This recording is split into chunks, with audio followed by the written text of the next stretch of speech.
Hi guys, so if you're looking at insulating windows, what you're gonna need to buy is insulation tape. It's double-sided foam insulation tape, and you're gonna be taping it to the windows by the frames.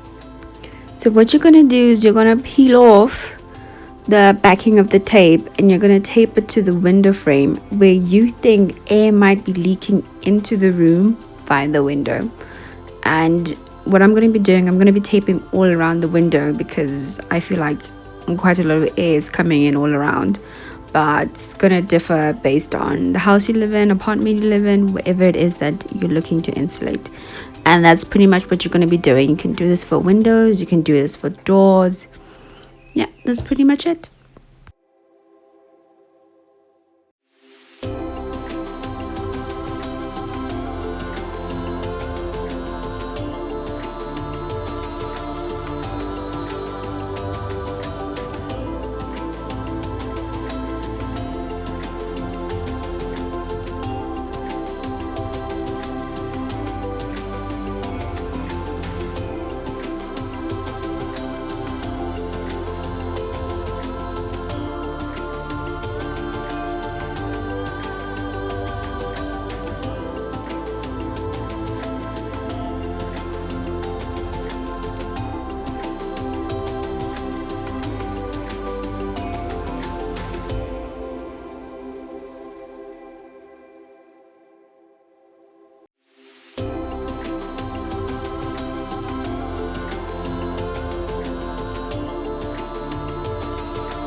Do subscribe and hit the notification bell to stay up to date.